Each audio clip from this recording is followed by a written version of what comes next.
सिद्धेभ्य। प्रिय दर्शकों और श्रोताओं, जिन वाणी में आगम में रुचि रखने वाले सभी श्रोताओं के लिए आज एक नया विषय है कि सब लोगों को पता है कि आचार्य कुंद देव ने उपयोग 3 प्रकार के वर्णित किए हैं। एक उपयोग है हमारा शुद्धोपयोग, शुभ उपयोग और अशुभ उपयोग। उल्टे क्रम से अगर हम बोलें तो अशुभ उपयोग, शुभ उपयोग और शुद्धोपयोग।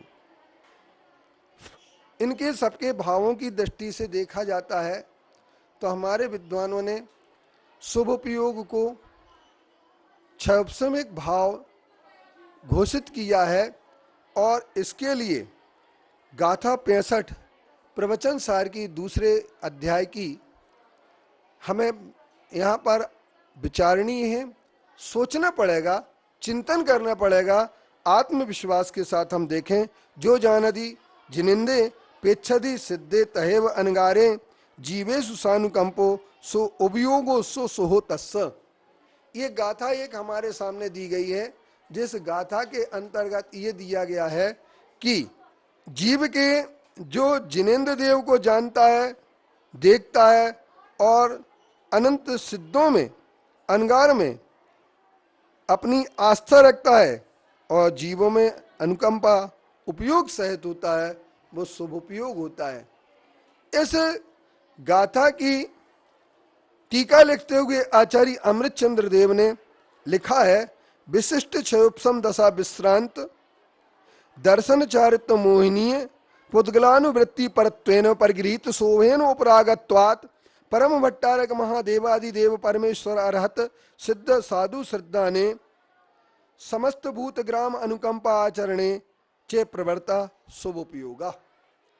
उन्होंने ये लिखा है कि विशेष क्षयोपम दशा होने पर जहां दर्शन ज्ञान और चारित्य होता है, वहां पुद्गल की अनुवृत्ति जहां पर शुभ हो जाती है, वहां पर शुभ उपयोग होता है। और जिसके देवादिदेव परमेश्वर अनंत सिद्ध साधु में सिद्धान होता है और समस्त जीवों में जिसके करुणा होती है, उसके शुभ उपयोग होता है। यह गाथा अमृतचंद्र जी ने जो इसकी टीका की है, इसमें उन्होंने स्पष्ट तौर पर कहा है जिसके विशेष क्षयोपम हो। इस आधार पर हम ये कह सकते हैं कि शुभ उपयोग क्षयोपम भाव है, लेकिन इसका अनुवाद करते हुए जिन विद्वानों ने ये लिखा है जिस जीव के दर्शन मोहिनी अथवा चारित्य मोहिनी का की विशेषता रूप क्षयोपम अवस्था न हुई हो, अर्थात इससे उन्होंने इस अमृतचंद्र आचार्य श्री के लिए पलट दिया है। जबकि 5 भाव होते हैं, औदेक भाव, औपसमिक भाव, छायक भाव, क्षयोपसमिक भाव और पारिणामिक भाव।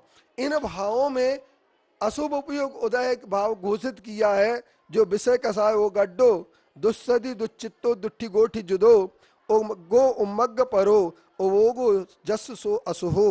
इसमें उन्होंने कहा विशिष्ट उदय दशा विश्रांत शब्द दिया है, इसलिए जहां पर अशुभ उपयोग को औदेक भाव माना है और शुभ उपयोग को क्षयोपसमिक भाव माना है। यह आचार्य अमृतचंद्र देव की स्पष्ट व्याख्या को पलट करके जिन विद्वानों ने भी उपयोग को सिद्ध करने की कोशिश की है कि यह उपयोग औदेक भाव है, तो शुभ उपयोग अगर औदेक भाव मान लिया जाएगा तो अशुभ उपयोग को कौन सा भाव मानेंगे। और यदि दोनों को आप मानेंगे कि दोनों औदेक भाव है तो आगम का बहुत बड़ा विरोध आ जाएगा। इस विरोध को आपको अगर मिटाना है, क्योंकि शुभ उपयोग जो होता है सम्यक दृष्टि जीव के ही होता है, मिथ्या दृष्टि जीव के शुभ उपयोग नहीं होता है। यह भी एक विशेषता हमारे सामने आई है, क्योंकि अशुभ उपयोग के गुणस्थान पहला, दूसरा, तीसरा है, अर्थात मिथ्यात् सासादन और मिश्र है,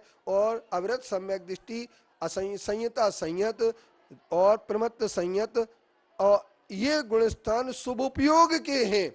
और ये सम्यक दर्शन से शुरू होते हैं। बृहद्रव्य संग्रह की टीका में आचार्य ब्रह्मदेव सूरी ने स्पष्ट लिखा है, जिसने मिथ्यात्व का वमन कर दिया है उसके ही शुभ उपयोग होता है, और मिथ्यात्व का वमन करने वाला ही शुभ उपयोगी होता है। तो इसलिए मिथ्यात्व का वमन करने वाले के उपरांत शुभ उपयोग के गुणस्थान मिथ्यात्व नहीं हो सकता है। जिन